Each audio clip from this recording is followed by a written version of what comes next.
This is a Hot Pie Original. Hey, what's up, everybody? Welcome to the DNP-CD Sports Podcast presented by OddsShark. I am Chad Fisher, alongside my co-host, Tony Farmer. Tony, how you doing, man? I could not be better today, Chad. How are you, man? Dude, I'm excited, man. You know I'm excited. That's why I got my Michigan stuff on because we got a great interview with Brian Cook, the guy, the creator of MgoBlog, one of my go-to resources for sports news, Michigan football and basketball news. I go there so many times a day. It's pathetic, honestly. I'll be honest with you.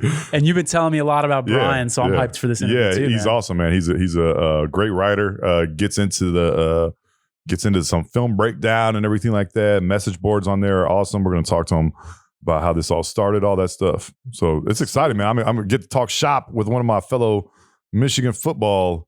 We can commiserate, you know what I'm saying, I guess, with what's going on. Oh, man, we need to get the tissues ready for you guys. Oh, shit, dude.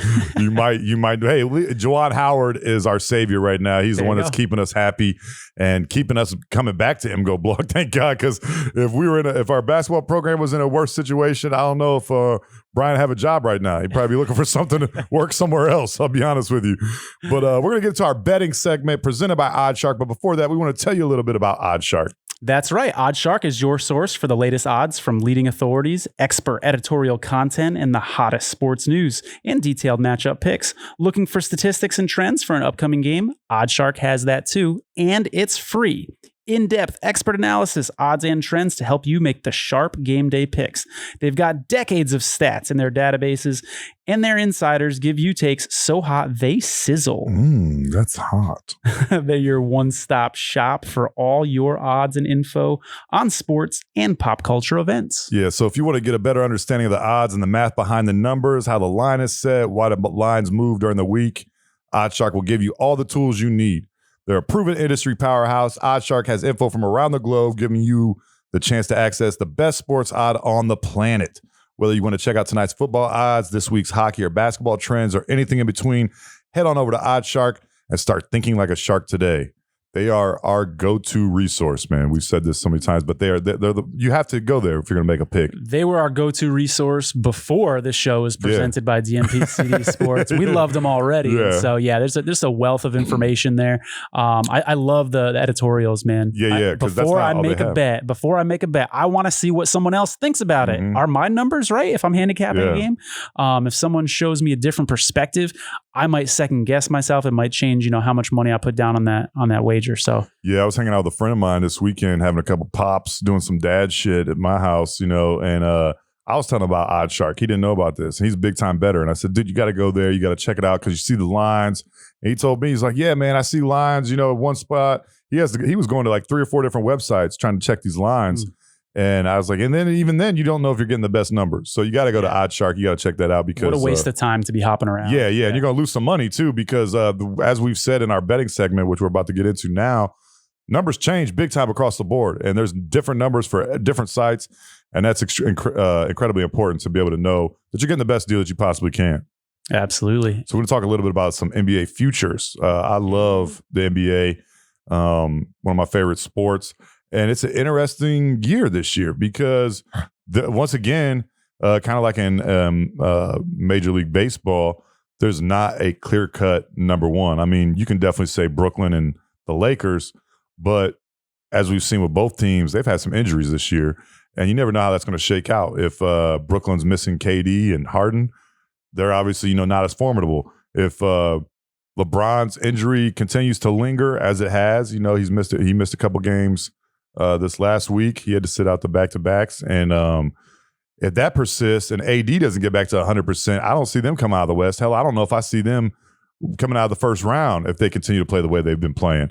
So it's an interesting time to put some money down because it's a wide open field this year. If I'm a bookmaker, I don't like this. I don't like the fact that there's so many options. I mean, in a way, it's good because more people are maybe betting on their teams, but I'm going to be a little bit worried about liability, that there may be a team out there that people are going to stack up on, and I'm going to lose some money that way. So I want to throw some teams at you, Chad, and see what your thoughts are. One, I want to know, what are the odds on OddsShark right now for these teams, and do you think it would be a good bet? Right. Let's start with Boston Celtics. Boston. Okay, so they They opened at 12-1, beginning of the season. Now it's all the way up to 55, anywhere from 55 to 33 if you go to oddshark.com.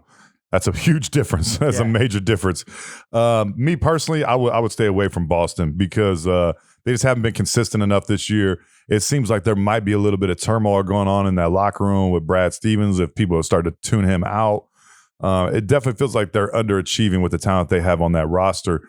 But they also feels like they kind of threw that roster together willy-nilly. I don't know if all those parts fit perfectly. Good point. So I would stay away from Boston, but stranger things have happened, but I personally would stay away from them. All right, I got 3 more for you. Okay. Dallas will be my next one. See, this is a team I really like right now because I feel like Luka Doncic is a premier player in the NBA right now.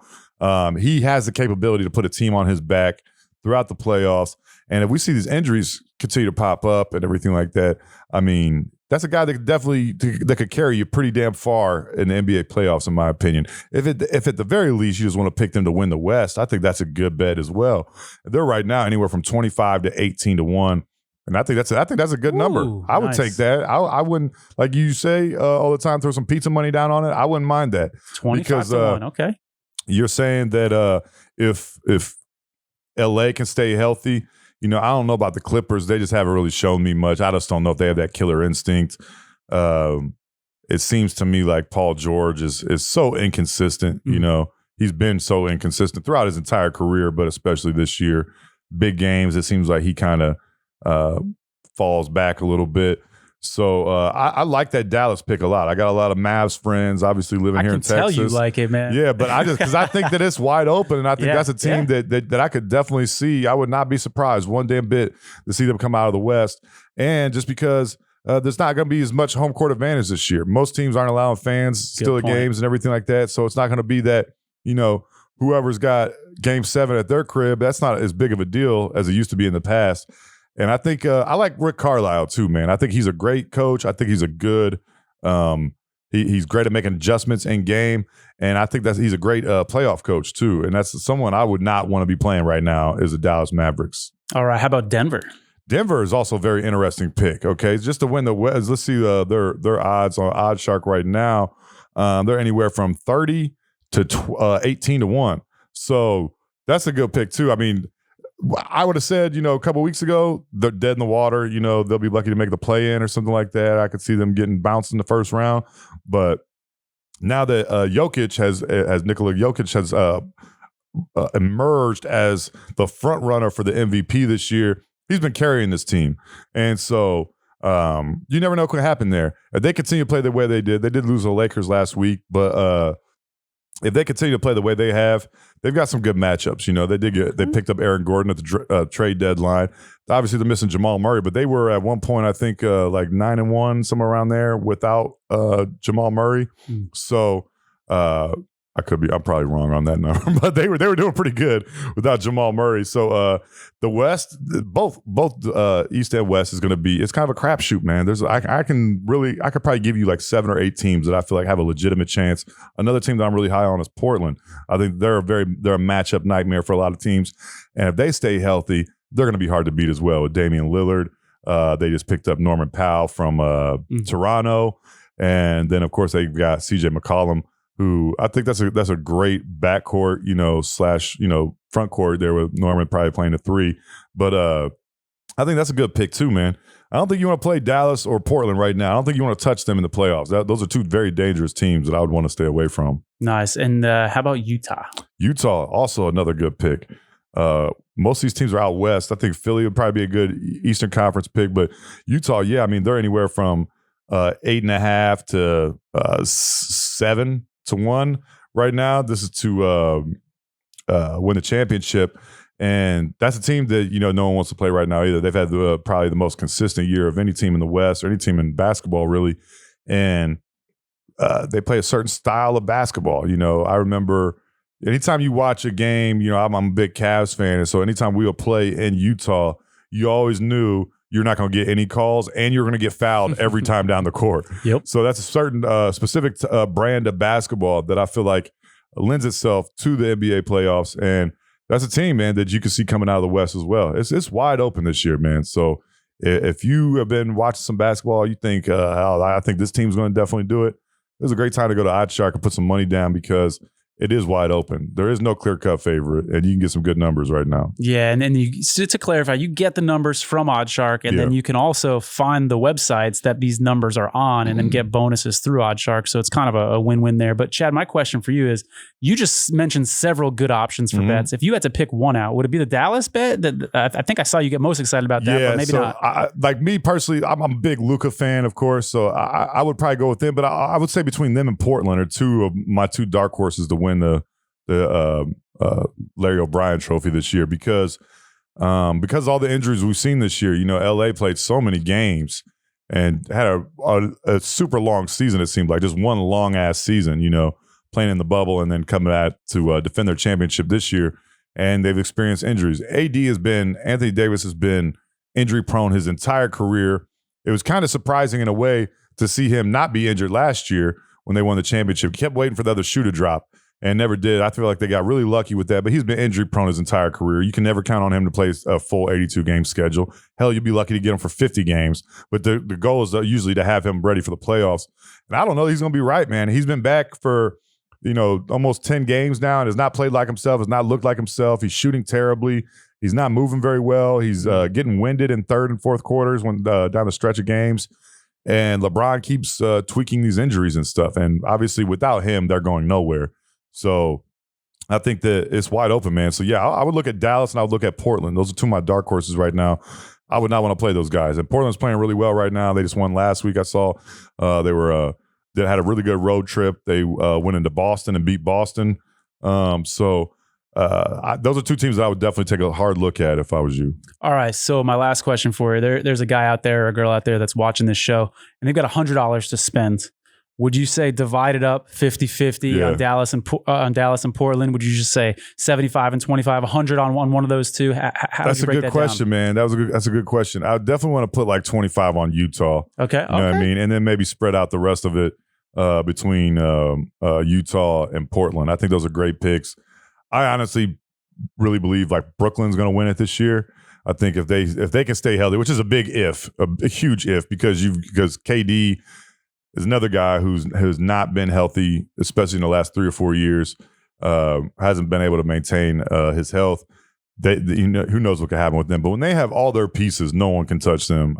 You got Kyrie, James Harden, and KD. I feel like they're just unstoppable. Really, they can put up 150 points in a game, dude. You're not going to be able to outscore them. But yeah, I mean, if that's the case, yeah, I would look at those 3 teams out west. Good stuff, man. Well, I guess we can transition now from talking about professional basketball. Yeah, let's bring our guest into the show. Let's talk some college football, some college basketball. Yeah. Our guest today is the creator of MgoBlog.com, which is one of the most popular sports sites in the country. He has some of the funniest and best analysis in sports, in my opinion. And he's definitely by far like my favorite sports journalist. Please welcome to the DNP-CD Sports Podcast, Brian Cook. Brian, how you doing, brother? Thanks for coming on the show. I'm good. How are you guys? We're doing great, man. We're doing great. I was hoping when I initially emailed you that we'd be celebrating a Michigan basketball championship, but Elite Eight's nothing too shabby, I guess. All things considered. You lose livers and you lose by a point, and you're like, well, that was probably the difference there. Yeah, that definitely is, man, between a Final Four team, which we'll get into a little bit later, but they definitely exceeded my expectations coming into the season. Which was nice, and it's nice to have a sports program that doesn't let you down consistently. So Brian, so I want to talk about like the genesis of MgoBlog. So you started MgoBlog in 2004, but you began to make it, like your primary focus, and it kind of just took off, right? So can you just tell me a little bit about how that happened? Well, I was working at a software company that was big enough that they didn't notice I was spending most of my time on the job writing about sports. So big ups to Autodesk. And when I got fired eventually from that job, the blog was like on an upward track, and you could kind of see how it could be a living if you kept at it. But then I got lucky because it was like the moment where executives had heard about blogs and thought they were cool. So like AOL started a blog, and they hired me to be one of their college football leads. So that was kind of the bridge between being an amateur. And then, a few years later, I was like, okay, this is what I'm going to do. Wow. That's crazy. I'm curious, like, what was that moment, Brian? Was there a particular blog entry that you got like a lot of attention? Like, what was that moment where you're like, wow, this is like actually going to be really popular and successful? I think when Lloyd Carr retired and there was a coaching search, like the before blog traffic, like, let me rephrase that. Like my traffic went up by a factor of 4 after that coaching search. So like that was like, all right, before you're making a few $1,000s on selling links and stuff that Google doesn't want you to sell. And then after that, you're like, okay, this is enough traffic where, I can eke out a living. And I didn't have any educational debt. Like my mom paid for college. There you go. So I was able to take a swing, right? And I took the swing, and it was a couple of years where it was pretty lean. And then at that point, it was like, okay, this can be a career. That's when I started checking out the blog, was around the Brady Hoke hire and everything like that. I moved to Austin in 2010 and have been a loyal follower since, man. So many times my girlfriend's like, what are you doing? I'm like, I'm on MgoBlog. Don't worry about it. Oh, he's on MgoBlog again, I guess, huh? Yeah. Fuck me, right? I get that a lot. Like, a middle-aged couple will come up to me and the wife will always be like, you're ruining my marriage. Yeah. Have you been named in any divorces yet? Not yet, but it's a matter of time. Yeah, I'm sure it'll happen eventually. Yeah. Brian, I'm curious, man, were there ever any like haters along the way? Like you said, you were kind of barely like getting by when it was starting to pay the bills. Were there any people that were like, you're spending too much time on that sports blog? Like that's not worth your time. Well, I mean, my mom was pretty skeptical, but that's what moms do. Sure. Right? They're like, but my dad is the person who got me into being a Michigan fan. And he was always like, yeah, take the shot. That's awesome. Yeah. And I mean, it wasn't too hard to like make the transition just because, I was living very cheaply and, I had a fallback, right? So if it didn't work out, I could always be a computer engineer. Yeah, that's great. I noticed in an interview that you said one of the reasons you started MgoBlog was because there were sports writers and pundits that had platforms that shouldn't have platforms. And Tony and I can speak to this because we both have been in professional locker rooms. We've been in NBA locker rooms and have heard the same reporters ask the same like bullshit, annoying questions over and over. Yeah, cliche questions over and over again. How much of that like influenced you in wanting to go your own route and give people something that wasn't vanilla, saturated with that wasn't so vanilla and everything. Yeah, I mean, I think one of my major inspirations is Dr. Z from SI, and he's a guy who he would latch on to like a safety from the Arizona Cardinals when they were 2-14 or whatever, and then next year that guy would be all pro because he watched every game, he charted every game, and it just felt like there was nobody out there who was doing that for Michigan. When Michigan won, I want to know why, and when they lost, I wanted to know why. So the project of MgoBlog is to like try to figure out from a layperson's perspective what to expect and what happened in particular games. And I think we do a pretty good job of that. Yeah, I was telling Tony about that last night when we had a meeting about this episode today. I was telling him about the UFR, the Under Further Review, and how incredibly popular that is and how awesome it is to see you chart every play and to find out like why a play worked, why it didn't work, and who was the cause of it or what was the cause of it. And that's extremely popular. I think people thirst for knowledge. We get so tired, I think, of like, dude, I watch ESPN every day and it's always like the same storylines. Like every fucking day, it's the same shit. It's like, dude, come on. Like, can you teach someone about the game? Can we learn about the game instead of just this endless, conjecture and everything? So yeah, that's awesome that you do that. Hopefully more people start to do the same thing because I think people have a definite thirst for that type of information. Well, people have asked me about like, can I try this out? And they don't keep it up because it's too much of a grind. And it is a grind. I'm not going to deny that, but it's and it became more of a grind for me as I learned more about football. If you look at the early ones, like a lot of run plays are like, okay, they just kind of run into the line next play. So like it was definitely a gradual process of learning about the game and like how to communicate stuff to people who aren't football coaches. I was doing an event once and I said like, okay, Chris Wormland's going to stunt around here. And someone raised their hand and said, what's a stunt? And I was like, oh shit. Like I'm trying to pitch it at people who I feel like aren't football coaches or football like crazed people.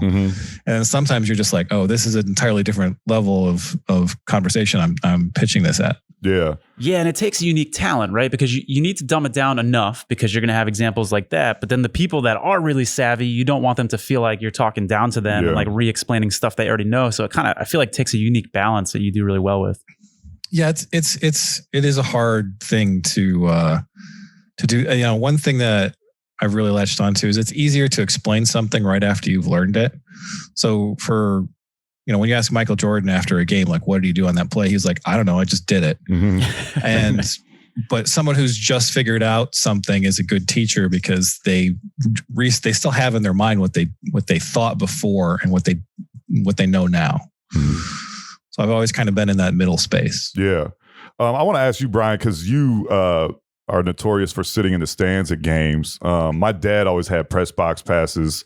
I've only actually sat with my dad at a game a couple times, and I've probably been to 100 Michigan games. But I want to ask you, what are some of your most memorable Michigan games? Because most of mine, sadly, are associated with losses. I was at the Cordell Stewart Hail Mary game. I was at the Appalachian State game. I was at Oregon the following week when we got our ass kicked as well. Just kept coming back. But what are some of your like most memorable games? Well, on the positive side, like the Penn State game where Mario Manningham catches the pass in the end zone to win the game. The Braylon Edwards game against Michigan State, where I went back to a friend's house that I knew afterwards, and he had left already. I was like, left? Son of a bitch. Yeah, right. Some of those Indiana games too were absolutely crazy, where they're just going up and down the field and it just feels terrible, but you remember it. There was a game at Michigan State that I went to where Michigan had a comeback. It was a Chad Henne game. And there was this, I was in like the Michigan student section in the very top of the stadium. And there was this woman who kept like turning around and yelling something at us that we couldn't figure out what it was. And then it turned out she was screaming "Art fag you" at us, and I was like, "What in the world?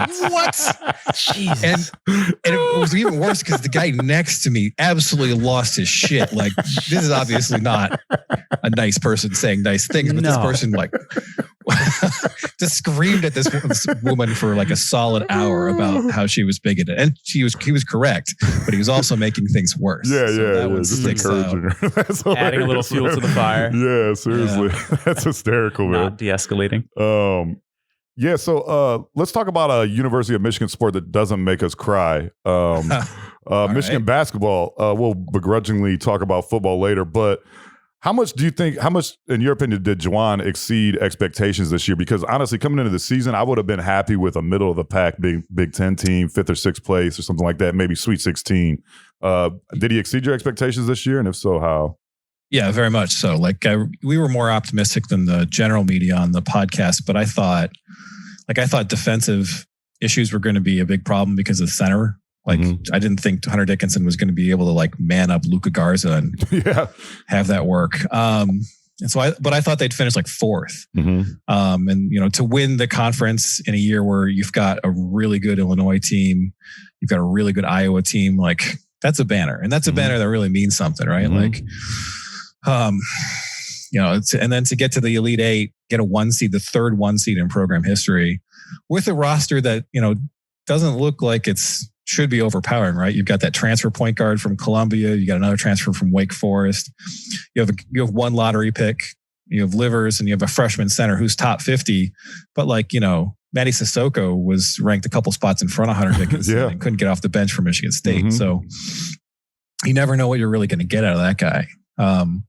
So to put this roster in a place where they were probably the 3rd best team in the country over the course of the season is remarkable. It really is. In that short of span, I thought the same thing going into the season, looking at the roster. I thought there's a lot of guys, you know, that should probably be, you know, 6th or 7th men coming off the bench or something like that. A lot of them were starting. We had no idea what we were going to get from Hunter Dickinson. Obviously, he was highly recruited coming out of high school, but no one expected him to take off the way he did and be he's going to be a preseason All-American next year, you know? And so that was like just straight up remarkable, I think. And it really speaks to the level of coaching that Juwan brings to the table. It's a it's a welcome change, man, to have a competent coach. I won't say incompetent, but I won't say that. But John Beeline was extremely competent. No, I'm saying like, and right now I'm saying, you know, right, in terms of, but we want to talk about the recruiting class coming in because it is number one in the country. It's going to be huge. We got a 6-person class. Who are some of the guys that you see in the recruiting class that you think can make an immediate impact or are going to have like a bigger impact throughout the course of the 4 years at Michigan? Well, the 2 5-stars are obviously the guys you talk about making an immediate impact. So Caleb Houston is a 6'8" kind of stretch 4 guy who's probably going to have to play the 3 at Michigan because Michigan has a lot of guys at the 4 right now. But I think he shot over 50% from 3 as a junior. Oh, wow. I don't know what his numbers are quite this year, but you just look at his form. His highlight videos have a lot of makes where he doesn't even touch the rim. Wow. So he's definitely going to be able to translate that because of his height and the high point where he releases a shot. Like he's plug and play in that. Like freshman Zach Irvin, I think, is his floor. And then he has an ability to put the ball on the deck for a couple of dribbles and get to the basket. So, he's a guy who's got a ton of like high level experience. He's played at Montverde. He's played for Canada's FIBA teams. He's a guy who I expect to step in and play 30 minutes a game. And the other guy is Musa Giabate, who plays for IMG and is probably the best defensive prospect in the class from an NBA perspective. So he's that 6'10" guy who can switch on a point guard if he really needs to. Mm-hmm. His impact, if you remember Jaren Jackson at Michigan State, I think that'll be similar. Okay. But we don't know about his shooting. So Jackson was able to extend to the 3-point line and make an impact there. I don't know if he's going to be able to do that. He's got a jumper that's developing, but what he is going to be, he's going to be a defensive impact player. And then you can put him at that dunker spot on offense and just have him go to town. So those guys are probably going to be immediate impact guys. And then you've got, Cheddar, who's a small town Minnesota kid who is a 6'8" shooter. You have Isaiah Barnes, who's I think probably the most underrated guy in the class because I think he's just inside the top 100. But if you watch him play, he has a combination of shooting and bounce that he could easily be like a 2 and done if he really hits. Oh wow! Yeah, I mean, if you watch his film, it's like, how is this guy ranked where he is? And then COVID is a big part of that explanation. Mm-hmm. And then you have Frankie Collins, who I love. Frankie Collins is the kind of guy who is, I don't traffic in these kind of like sports talk radio things very much, but he's a winner. Yeah. Just the way he plays, the way he, I was watching him and there was a key rebound in a late game and he came up with it and he pushed it down the court and set up his teammate for an easy bucket. Mm-hmm. And he's, he reminds me a lot of Xavier Simpson. Okay. Now he's not a shooter right now. He's a guy who's going to have to develop his shot, but his shot isn't as broke as Simpson's was. So I think he can get there, and he's super explosive. So he's like one of those guys who's listed at 5'11", but is more like 5'10", 5'9". And one of the greatest highlights he's put up is he tried to dunk on Chet Holmgren. Oh shit! And if you know who Chet Holmgren is, he's like the number one player in the class. He's a unicorn. He's 7'1". He's the best shot blocker probably in the last 5 years in high school basketball. And he didn't make it, but he thought he could do it. Yeah, that's enough. He has the heart. And he's super quick and he's going to get to the basket and he's going to set his teammates up. And like, he's a long-term college player. And I think he's perfect in this era of college basketball where, he's right in that range where he's not going to be that interesting to the NBA because of his size, but he's going to kick ass as a college player. Mm-hmm. And then you have Kobe Bufkin, who's a 6'4" shooting guard who I think has similar playmaking abilities to Abdur Rahman. Okay. He's a guy who's going to be an inside out shooter and is able to get to the basket in kind of key situations. So yeah, that's the 6 guys in the class. And I think, if you look at it from the perspective of you don't want to be too Kentucky or Duke, right? Mm-hmm. You don't want to have 6 guys who are all going to leave after 1 year. So this is a great combination of high end talent that might be one and done, and long-term college players you can build a program around. All right, we just want to take a quick second to tell you about one of our favorite sponsors. Yeah, that's right, Tony. I want to tell you, man, go fund yourself. What'd you say to me? Yeah, man, go fund yourself with life, disability, or Medicare coverage, licensed in Texas, Maine, and Colorado. For more information, go to alfonzomurray.com. That's ALFONZOMURRAY.com. Yeah, he's through Mutual of Omaha, but he also represents AIG, John Hancock, Aetna, Humana, Cigna. So he can find you a good deal no matter what. A laid-back insurance agent that cares about you, but it doesn't care about you too much to the point where he's bugging you and calling you at all hours of the day and stuff. You don't want to get a Facebook friend request from the guy you just called for insurance. You know what I'm saying? That's like the last thing you want to do. Be checking your Facebook, and all of a sudden you're like, dude, what the hell? Tim Smith from State Farm or whatever. What the hell? I don't know this dude. I've been trying to ghost this insurance agent. Now he's just popping up in my DMs. Yeah. You want to be careful because insurance guys are notorious. Everyone knows this. The insurance guys are notorious for hounding you and being up on your ass and everything like that, and wanting you to close the deal and constantly calling you, not taking a hint when you don't want to talk to him anymore. Not Alfonso. Alfonso's not like that. He's going to be laid back, cool, calm, collected, chill. He's not going to be up in your face. He's not going to be texting you, calling you all hours of the night, you know what I'm saying? Asking you want to join his bowling team and stuff. He ain't going to do that shit. He ain't doing that. He's not reserving a spot on his bowling team so you buy some life insurance, okay? He's not going to be creepy like that. He's a good, laid back, chill dude. He's not going to be pushy. And we have a good authority from here, some people here at Hot Pie that he's chill and cool. Yeah, he is, man. In fact, when he first started telling us about his product to see if he'd be a sponsor for the show, some of the Hot Pie employees that had no interest in buying insurance were suddenly intrigued because of his approach that he took, that sort of laid back approach. So I wanted to make sure and mention that as well. Yeah, I got to hit him up, man. I got to get some life insurance. Yeah, alfonzomurray.com. Yeah, so go to alfonzomurray.com. That's ALFONZOMURRAY.com. Man, that was great analysis. I'm kind of in awe. I mean, Chad kind of turned me on to the MgoBlog. I mean, just hearing you talk and the depth of knowledge that you have on these guys is impressive, man. Well done, for sure. Hey, I got a question for you. Could you see Hunter Dickinson being a 4-year guy like Luka Garza, or do you think he'll kind of translate into the NBA a little quicker? It's tough to say, right? Like, he had a little bit of shooting range in high school. So like he took 4 threes this year, missed them all. But like if he's able to develop that, he's demonstrated enough lateral mobility, and like he straight up owned most of the post guys he went up against this year. Even like Kofi, I mentioned Garza, like Trace Jackson Davis couldn't really do anything against him either. So I think he got kind of scouted to death late in the year. So everybody was sitting on his right shoulder. Yep.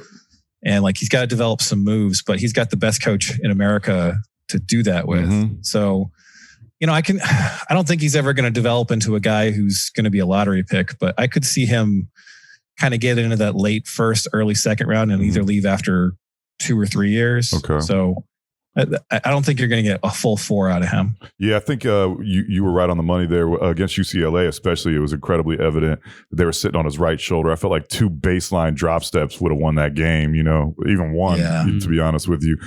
They were just literally just sitting on that shoulder, giving up baseline the entire second half, it seemed like. But can you talk about, of course, we've seen this, but for people that aren't Michigan fans that aren't in the know or following it as closely, can you talk a little bit about the transition from Beeline to Juwan, because it's been an amazing transition. I think I remember when Beeline went to the Cavs, I remember waking up that morning, checking SportsCenter, seeing that he was going to the Cavs, and I called my dad immediately, and the first thing I said was, I hope we get Juwan. I hope we bring Juwan back. And at that time, he wasn't really on the radar. He's an assistant coach for all these years and everything. No one was really my dad, especially the old guard, I guess, so to speak, wasn't really thinking of him in that light. But how easy has this transition been from Beeline to Howard, especially recruiting wise? I mean, it's just getting better and better, it seems. Well, Beeline really left quite a lot for Juwan. He had Teskey and Simpson as seniors. He had Livers, and the first year they didn't really have to change a whole lot. So they ran a bunch of stuff that Beeline ran, and it was smooth because they were able to do that. And then you saw a couple of things that were beginning to change. Like the first play of every game was a post up to Teskey. And this year is the year where I think you've really seen Juwan's influence in the offense. So there's actually a great video from Hoop Vision that I recommend everybody watch that talks about the various things that Michigan does that are a little bit unusual. One of them is something called go and catch, where you take a pass on the perimeter and you're already like running. So that's very difficult for someone who's trying to close out to deal with. You saw that a lot. You saw what's called Spain pick and roll, which is very popular in the NBA, but Beeline never ran, became a big part of the offense. And there's just sort of a diversity to the playbook that outstrips even what Beeline was able to do. So the really impressive thing is the quality of shots Michigan got all year. So they were one of the best teams in the country at finding good looks at the basket. And that was without overwhelming talent, without a lot of particular experience in Juwan's system. Like, obviously Brown and Smith were old guys who had a lot of time in college basketball, but they were new to Michigan. So you have those two guys, and then you have Hunter Dickinson, who's a freshman, and then you have some veterans surrounding them. But it wasn't a team like Wisconsin where they've all been around the same thing for 6 years, right, and they're 35 and they're still playing in Wisconsin. So like balding and shit. They got like arthritis. Yeah. They're like, my back. Yeah. Well, one of their players will be sitting out tonight for gout. And then the things they were able to do defensively were incredible. Like they don't have the personnel to be that good defensively that they were, right? Mm-hmm. But they were. And so I think that John Beeline was maybe one of the best basketball coaches in America, and Michigan might have upgraded without even considering the recruiting. Yeah. Wow. That's crazy. It's nice to be able to transition like that seamlessly and to go into. I've never been more excited about Michigan basketball, man, because I feel like the possibilities, the sky is the limit right now. Because with Juwan, the connections that he has with his kids still being young and being around AAU players for so long, a lot of those guys that are coming up now, he's already got relationships with, and you see it already, man. The kids are buying into it. We got the number one recruiting class in the country. I don't see that slowing down anytime soon, especially with the success they had this year. So let me ask the two Michigan guys a question. Yeah. I know it's way early because we just got done with the Final Four of the national championship, but next year I want to hear your predictions now for how far Michigan can go. Yeah, go ahead, Brian. All right. So my assumptions here are Franz Wagner goes to the draft. They get Eli Brooks back. I think you're looking at a team that is gonna win the Big Ten title again. Mm-hmm. And probably they're a 2 seed. I think the league's going to take a big step back next year because you're not going to have a whole lot from Illinois or Iowa that you had this year. But yeah, and I think they're definitely going to be a second weekend team, and then it'll be about matchups and whether you get hot, whether they get to the Final Four. But it's a definite possibility. Yeah, I feel like the same thing. I think we're going to see a big step from Hunter Dickinson next year. We'll have some immediate impact players coming in through the recruiting class. I see about the same trajectory as Brian. I would say 1 or 2 seed. Hopefully at least Final Four, Elite Eight, somewhere around there. But yeah, it's all about matchups, and once you get there, who's hot. Injuries, as we saw this year, played a huge part in that. I mean, we might have been playing Monday night, had we not had that injury. So it'll be interesting to see, man, but I'm super excited. Basketball season it's fucking April 14th, and I'm already looking forward to basketball. Like, damn, we got to do football. Of course we do. Shit. Yeah. But let's talk about football, unfortunately. There's been a lot of recent turnover with the staff. It seems like they're going younger. They're trying to focus on recruiting and everything like that. Do you think that's going to work out? Is it going to take a couple years before we see the returns on that? Or is it just reshuffling the chairs on the deck? The Titanic. I honestly don't know what to expect. So how much leash does Harbaugh have at this point? Because you've changed your defensive system. You're probably going to have a rough year installing it, especially because they're all NFL guys, right? So this is going to be a complicated system with a lot of pattern matching, a lot of ways for things to go wrong. And it seems optimistic to think that they're going to be able to be solid in that department in year one. And then on the other side of the ball, you're looking at a new quarterback, whoever it happens to be. The two guys who you thought were your future at the position have already transferred. So this is looking like a season where, in a vacuum, if they go 8-4, you're like, all right, I'll take that. Yeah, I would. Shit. And so that's year 7 of Harbaugh. You're probably staring down another loss to Ohio State. Jeez. Are these guys going to be around next year? I don't know. Because I think you have kind of a 1 year leeway because everybody's going to be coming off COVID and they're going to be like, yes, I'll do anything. I will watch Michigan versus Indiana for hundreds of dollars. I will do that. Yeah, exactly. Year after, if you're going into year 8 of Harbaugh and it just doesn't look like it's working, that's a situation where Harbaugh's buyout is a lot lower. You might have your hand forced financially if you're Ward Manuel. So, yeah, it kind of feels like this is a year where it doesn't really matter because it doesn't seem particularly likely that they're going to do anything of note. And then we're going to be looking at a new coaching staff next year. I don't think I've ever gone into a football season feeling anything like this. Yeah. Especially after this year, the 2-4 COVID season, it was just like, I think by like the fourth week, I was just like, dude, I don't even want to watch this shit. You know, like it felt like a chore, like something I had. Like, I'm going to do it, of course. I've watched every game, you know, my entire life pretty much. But it was just like, it felt like someone was sitting me down to like torture me. You know what I mean? It's like, hey, we're going to sit you down and you're going to like, you know, lose your afternoon, but we're just going to like poke you in the chest with a burning iron or some shit, you know? It was just, it was atrocious, man. And I'm not really, I mean, I still read all the stuff you're putting on MgoBlog, of course, you know, but this is like, I've never been more reticent to find out about a team, I think. I'm sure this is exactly what Jim Harbaugh wants to hear. You know, the fan base talk about. Dude, and I'm a huge fan Harbaugh. base and writers I was talk a about huge Harbaugh torture. guy. My dad has known his family for a very, very long time. He was friends with Jim's dad. He was friends with Jim's uncle Jerry, who's a high school football coach in my area where I grew up. I used to have a poster of Jim Harbaugh when he played for the Colts. I had a poster of him on my bedroom wall. He was one of my favorite players. We used to meet him all the time. I thought he was the coolest dude ever. Was so elated when he came to Michigan.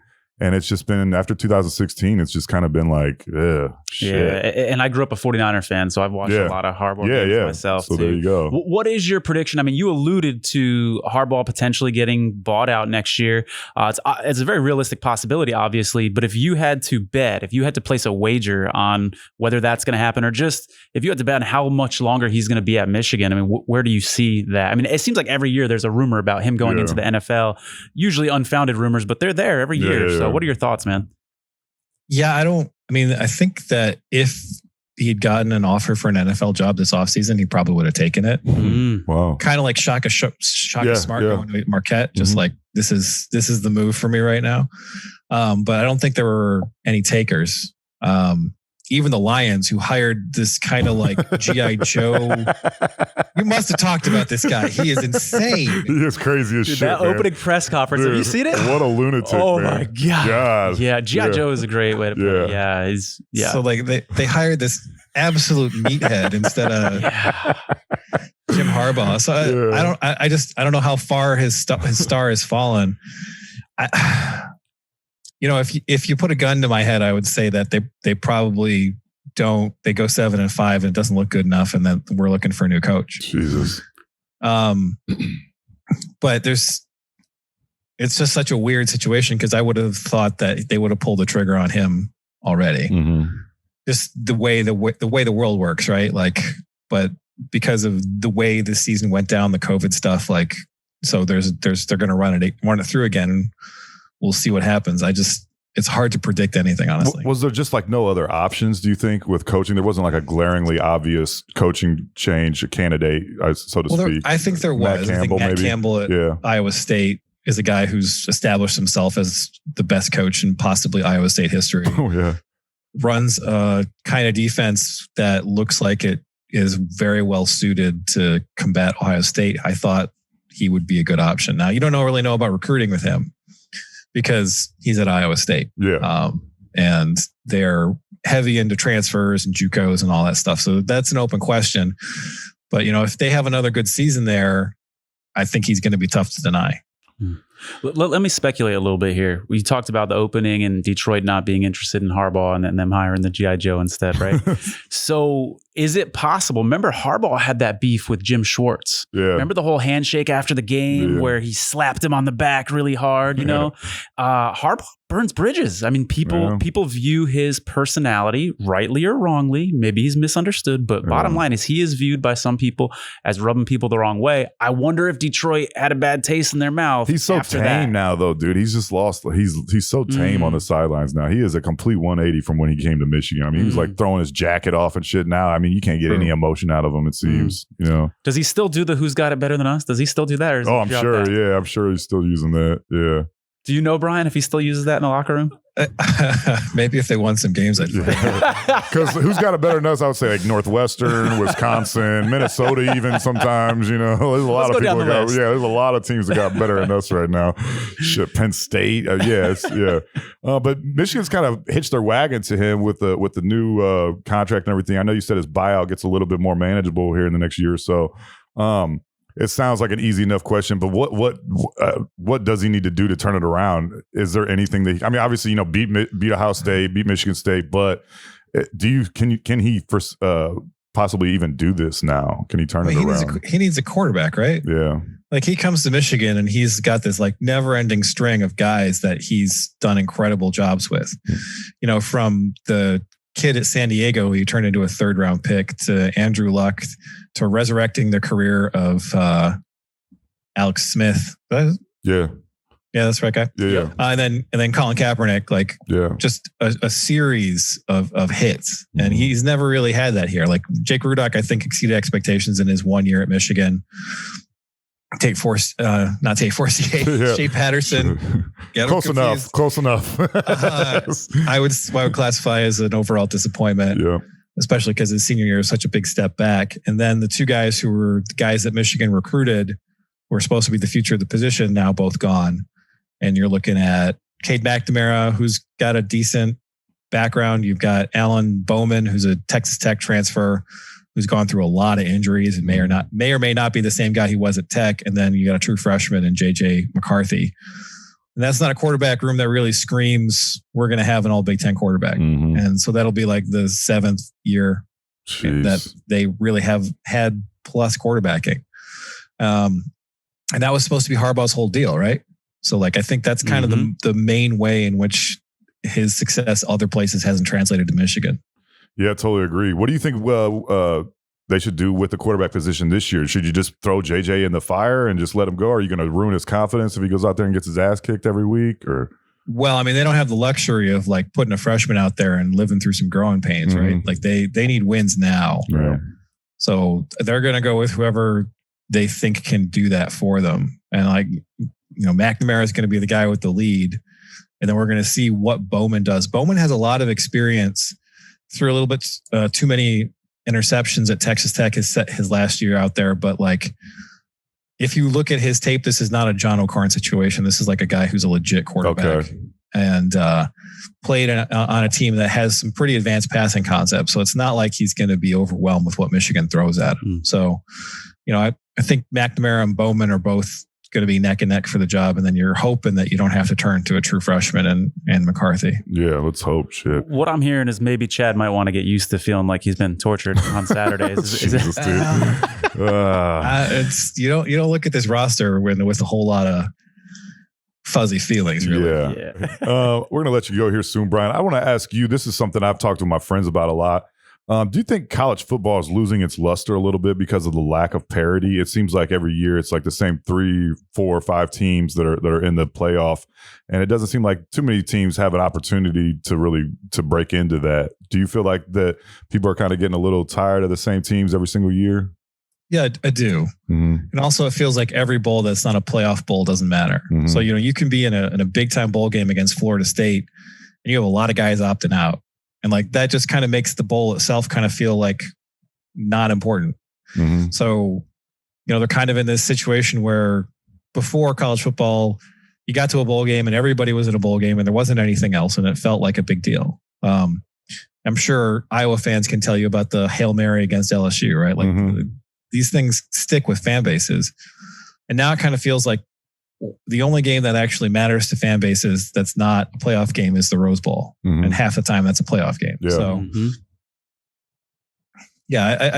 I see people talk about this on message boards all the time. Like the lack of parity, the concentration of talent on 3 or 4 or 5 teams has really made a lot of the season just feel like a pointless exercise and waiting to get blasted by Ohio State and not get to do anything cool. Yeah. So, I'd be in favor of expanding the playoff to 8 teams. I agree. And just then you have different paths for a lot of teams to have seasons where like, all right, we had a loss. All right, we're not Ohio State, but we can still get in a way that like Michigan State this year in basketball, they were nowhere. And then they managed to make a charge and get into a play-in game. And that meant a lot to them, even though they finished the season 15-13. And there's just no equivalent for that in football right now. Yeah, you're not going to. It's like it seems like a lot of those teams have a little bit longer leash than the other teams. Alabama, I mean, it's like they're trying to find a reason not to put them in. They're going to be in there. When you get essentially like 30 first-round draft picks every single year, you're going to be one of the top teams. I think that's something that obviously needs. You talk about this a lot with the NCAA and paying players and name and likeness and everything like that. As long as these teams are getting the majority of the talent, we're not going to see much change, man. It seems like I think it was you, Brian. I'm not sure. It could have been someone else. I apologize if so, but I think you said that it's like these teams are getting 15, 20 first round draft picks a year, and then they're going to compete against guys that are getting 3- and 4-star guys and everything like that. And we're not stacking up. I mean, Ohio State's bringing in several 5-star athletes every year. Michigan's lucky to get one. Hell, Yeah, and they are also very well coached. All three of the Clemson, Alabama, Ohio State kind of axis. So it's not just the fact that they have talent, but you have Saban and Brent Venables, and Ohio State's been able to maintain because they have this obsessive culture where they don't really they know that the thing they need to do is win football games, and everything else is not even secondary, right?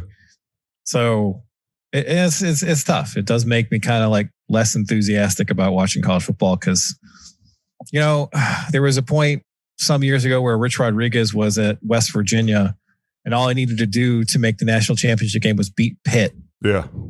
And he lost. Yeah. And it just doesn't feel like that kind of stuff is possible anymore. Yeah. Right? Yeah. It's just, it's a coronation where only a few teams actually have a shot. Does Michigan need to get some guys that don't want to play school, as Cardale Jones said many years ago? I think that Michigan as an institution puts up some roadblocks, but not the kind of roadblocks that mean you lose to an awful Michigan State team. Yeah. Right? Like Michigan, if Michigan's at a point where you're like, okay, they're 10-2 every year and they just can't get over the hump against Ohio State, then I think you might start thinking about that. But, the current situation, Michigan can do a lot better no matter what issues that the institution puts up. Yeah. Brian mentioned the 8-game playoffs. I'm really thinking here. I don't think I've heard from a single sports fan that doesn't like that idea. It's unanimous.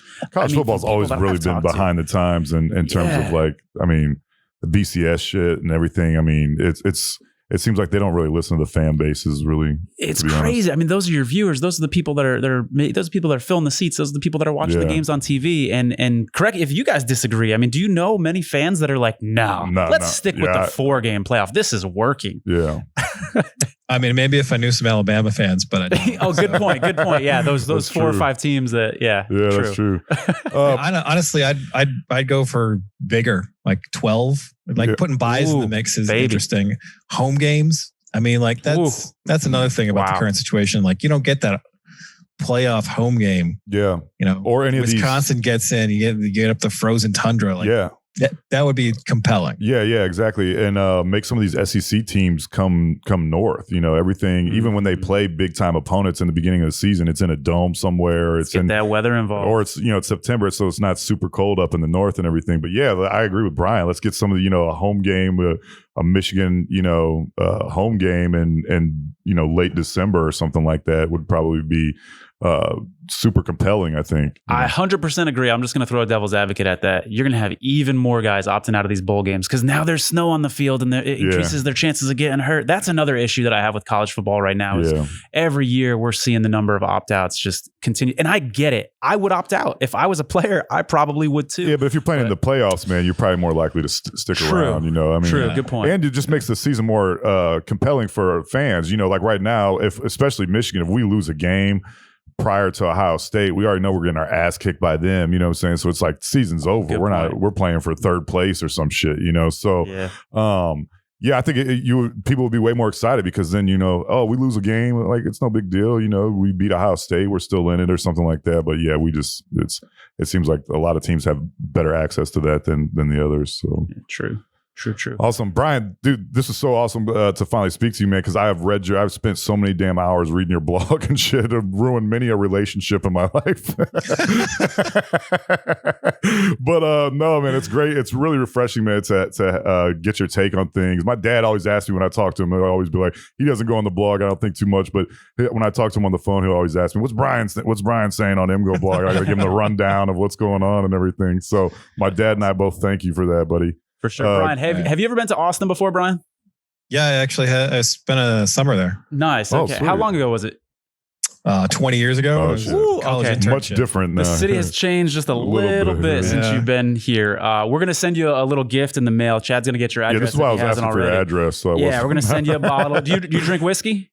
I might, yes. All right, sounds good. Well, you're gonna get a bottle of this in the mail from us. It's our favorite whiskey spot around here, still Austin.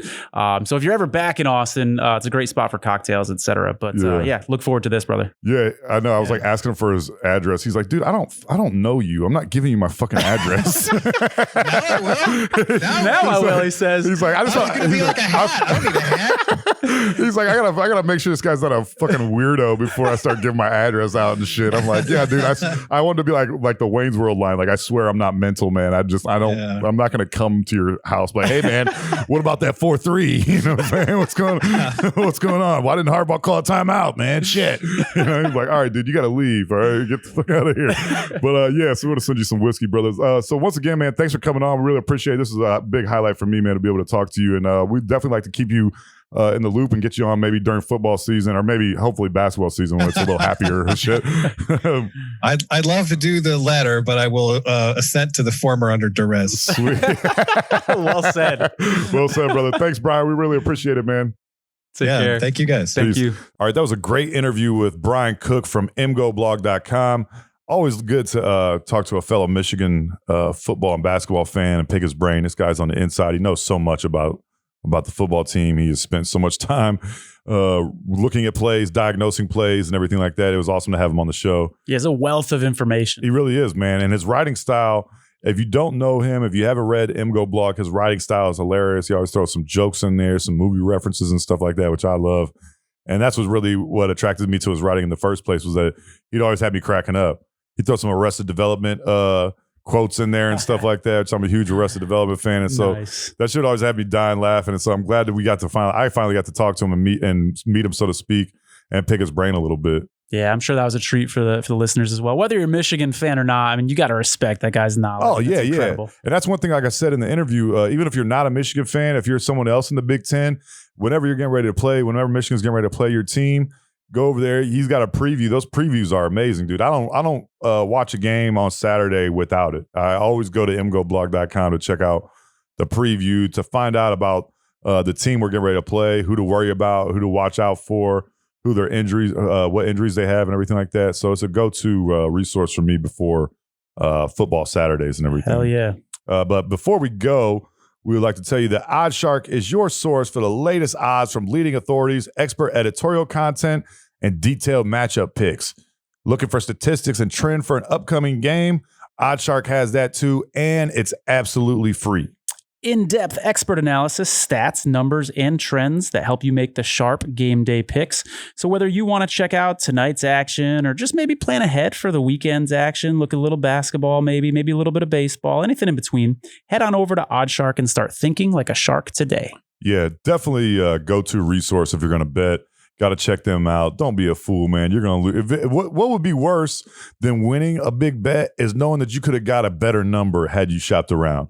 That would be heartbreaking, man. You're like, oh yeah, just hit a parlay or something, or you just get a futures or something like that. You're like, oh hell yeah, I got this great futures bet and everything. Then kind of find out a week later, something like that, you could have got a way better number somewhere else. That hurts. Yeah, that hurts the soul, man. You're bringing up bad memories, Chad. Yeah, I was gonna say, don't let that happen to you again. But yeah, go to OddsShark today to check out all that information. That's ODDSSHARK.com. What a great show today, man. It was, man. That was super fun. So happy to get him on finally to be able to pick his brain. and get some of that information that I've always wondered about. Also getting to hear how he started this massive, what has become like a massive media resource. He started out as an engineer, computer engineer, and then being able to transition into getting tired of that shit and just saying, I'm not working for the man anymore. Yeah. Starting his own thing. And I love to talk to people whose brains work, I think, a little differently than the average person. And next week we've got Grant Cohn on, and he kind of fits that mold as well. He's not your typical writer, and Brian is certainly the case as well. Not your typical vanilla writer. And those are the kind of people we love to have on the show. Those are the type of guys that stick out to us when anytime we're looking for guests and everything like that. Those are the type of guys that we're looking for and that we love to have on, because we know they're going to shoot it to us straight. They're not going to give us canned cliche answers, and we don't ask canned cliche questions. At least we try not to. But so it's great to have people like Benjamin Albright, Brian Cook, Grant Cohn on the show, and everything like that, to get that different perspective and a realist perspective. These guys aren't just going to sugarcoat everything and tell you that the team's great and everything's sunshines and rainbows and we're going to the playoff next year and everything like that. Nah, they're going to tell you, hey, we got some holes to fill, so to speak. Yeah, they're not corporate writers that are just trying to make Michigan happy or just trying to make the Denver Broncos happy. They're telling it like it is, and that's why we have them on. Yeah, I think some of these writers think they're going to get like put in the will or something like that of the owners. They're acting like it. They're like, dude, if I just like toe the line and everything, maybe I'll get a piece of Jed York's pathetic will, but that's not going to happen. Right. I'm going to tell you right now, I don't think that's ever happened in human history. Yeah, it's pathetic. So you got to be critical. You got to tell it like it is, and that's why we love guys like that. Absolutely. So we're going to tell everyone, thank you for listening. Please tell all your friends, every friend that you know that you have, if you just talk to them a little bit, even you don't even see them that much, tell them, hey man, I've been watching this awesome sports podcast. It's called DNP-CD. It's hilarious. They got great guests on. Tell your friends about it. Leave us a review. Follow us on social media. You can find us on Instagram at DNP-CD Sports, Twitter at DNP-CD Sports, Facebook same at DNP-CD Sports. Also go to hotpiemedia.com to check out all of our past episodes. Also check out some of the other episodes of shows that they produce. They literally pretty much have like a show for every topic, any topic you could think of. You can check out all our old stuff. Find out a little bit more about us as well. Let's go to hotpiemedia.com for that. Thanks for everyone for listening. Thanks for watching. If you're watching on YouTube, please tell your friends about the show. And we'll see you guys next week with Grant Cohn, beat writer for the San Francisco 49ers. Peace. Thanks for listening. You can find more episodes and all other Hot Pie Media originals baked fresh daily at our home on the web at hotpiemedia.com, the Hot Pie Media YouTube channel, or wherever you listen to podcasts.